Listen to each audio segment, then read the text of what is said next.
All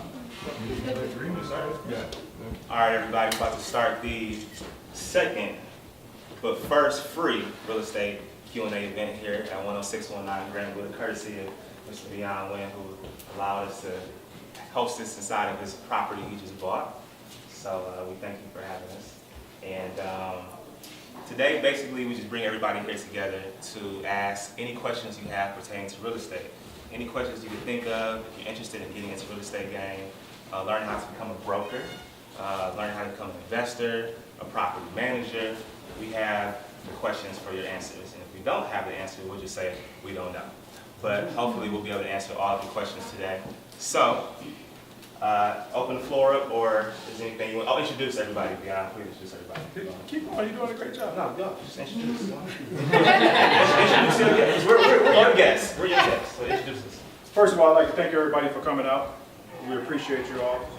The reason I put this event together, or put this little gathering together, because a lot of people on a real estate journey, sometimes you run into roadblocks and obstacles, not knowing whether to go left or right, start with a two-family, a single family. Should you be looking at properties in Detroit, in Cleveland, in the suburbs, in the inner city? You got questions about property management. Should you manage the properties yourself?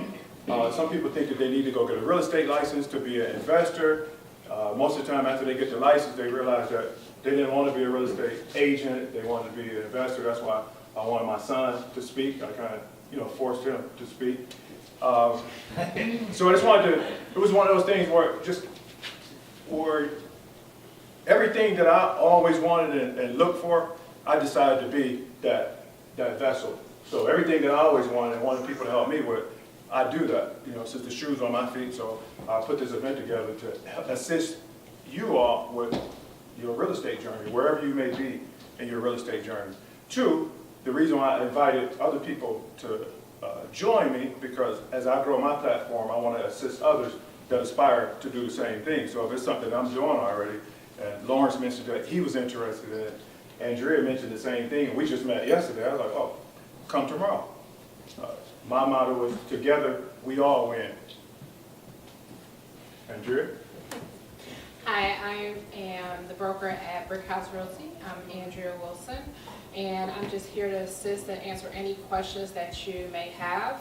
I help real estate investors with, from beginning to end, acquiring their asset, to the renovation piece of it, to placing tenants, and property management of it. So I know handling it your own, there's some challenges out there, a lot of questions, you may not know where to go. I'm here to assist you with that today.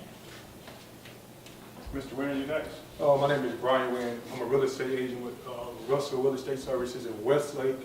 I'm also a real estate investor, and I specialize in project management.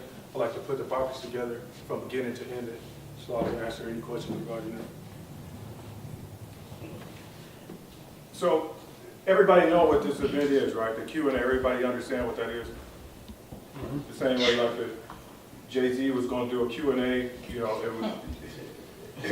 the place, you wouldn't even be able to get in the place, and you'll have a million questions to ask them. So this is the same thing, but it's just real estate. But before we start, I would like Brian to kind of share a story about getting started. When he told me he was interested in real estate, I didn't believe him. He had to prove it to me, because he understands, just like my other son, they understood, or even my daughter, that I wasn't going to give them anything. Nothing was going to be handed to them. But if they chose to go the right route, I would support them in anything. And so when he decided that he wanted to do real estate, I told him he had to work with me for free to show me that he was really interested. And so he came to work with me for free. Kind of share a little bit of that. First, I became a real estate agent. I thought I wanted to be an agent in order to be an investor. That didn't work out too well. So then I started working with my father for free as a project manager, actually doing hands-on work, some painting, drywalling and stuff like that. Working with the crews, learning how to manage the crews. I did that maybe for about a year or so. Built up, then I eventually started getting paid. And then I built up some capital to buy my first properties. And I've been doing it ever since. Still doing a project management for him, and then building my own portfolio at the same time. So I just use that as a tool to get me where I'm trying to go. Yeah, so even when he asked me about going to real estate school, I advised him to go because it's something, he felt something inside of him told him to go to real estate school. So I wanted him to go to real estate school so he can kind of get his own view of real estate, not just my view or how I seen it. I felt like it would be beneficial for both of us for him to get a different view going to real estate school, because I never thought about going to real estate school. I stopped going to the regular school early, so I knew I wasn't going to real estate school. So he got a different view, and that's his experience that he had carried with him, you know, on his real estate journey. So Brian, since I'm in the same boat as you are, how did you feel after you took your real estate classes? Because I have the project management background, but I wanted the real estate to understand the laws better so I can become a better investor on both sides. Well, after I took the class, I guess I felt the pressure to pass the test, but after I passed the test, I mean, I still feel the same. It's not like I really gained a lot of knowledge from being in the classroom and stuff like that. I got most of my knowledge from being hands-on, working with projects and stuff like that, and networking and stuff like that. So that's why I learned the most of my real estate information out from the classroom. Actually, I don't think I know too much of the stuff that I learned in the classroom. It's just to say that we have. Andros graduate.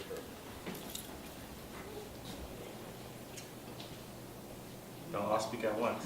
How did you feel working for your dad? Well, it was exciting at first, and then it got like, as I wasn't getting paid, you know, I kind of wanted to quit some days, but I just stuck it out, continued to do what I was doing because I knew the bigger goal, and then eventually I got paid. Actually, I got paid for the time that I spent doing it for free. I just didn't get paid when I wanted to. It was like a stretch. I got a question. So how long did it take you after going to real estate school and the classes to realize like being an agent was a lot different than actually being an investor, as far as how they teach you? Maybe like the first month, because the way they create, they tell you like you're gonna get all these leads, you can buyers and stuff. It's like, yeah, it's not that easy. It takes like time to build that stuff up. And I wasn't interested in actually like working with buyers and sellers, so I wasn't interested in putting the work in. Okay. It's really for anybody. I own a couple properties, and I'm looking to get back in. I stopped a long time ago to go back to school. And it's really a two-part question. First of all, is hard money versus traditional lending, which you prefer, and which is more important, credit or collateral?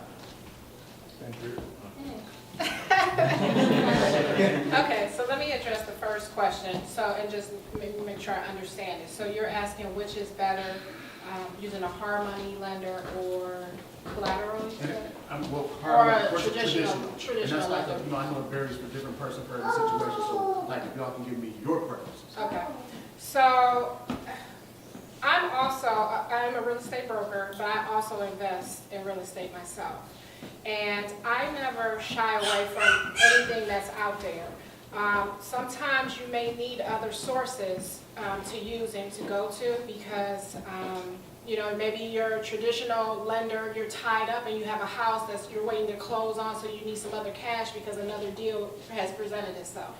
So I think that you have to keep all options open. You want to definitely look at the numbers. Are always important to see what your bottom line is, because maybe that hard money lender may work on one house based on their fees, but it may not work on another house. So I always keep all options open and then just kind of go from there. And then what was your second question? It kind of goes both ways. Which is more important, the credit or the collateral you use? Credit, to me, at the end of the day, is going to be most important. And a lot of investors that I work with, or a lot of times people starting out, their credit may not be in the best shape. So you may have to go to that hard money lender and go that route. But never forget about building your credit. You should always still work on that so that you don't have to pay those additional fees that are out there.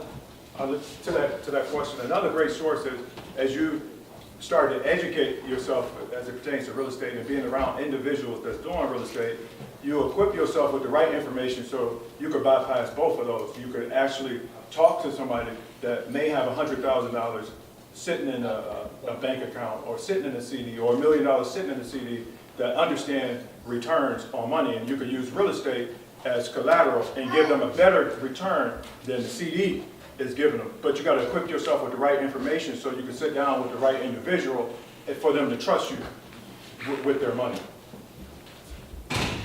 What is a hard money lender? What is it? His question was, what is a hard money lender? A hard money lender is basically someone, it would kind of be like a bank, but it's just it may be an individual, or they've established companies that now call themselves hard money lenders. But it's more private money that you're able to go to. It's usually short-term loans, anywhere between 6 to 12 months. Is more expensive because they know that there's probably some credit challenges or some limitations there, so it's a little more expensive route to go, but sometimes it's maybe needed just to get a deal done. A great lending company, Lima One Capital. They have great programs for investors. They do Lima One Capital, Lima One Capital, spelled out. They have 30-year fixed loans where you could do a fix and flip, or you could do a fix and hold, which go right into a 30-year. They have great programs. Another source for funds that a lot of people aren't aware of, I know many of you work somewhere and they have like a 401k or some sort of investment account. You can use that money and you can get rid of taxes, avoid taxes by using, by converting it to an IRA and buying property through your IRA. So that's another source for you to, or you know someone that has an IRA, and they can move it over and purchase properties through there.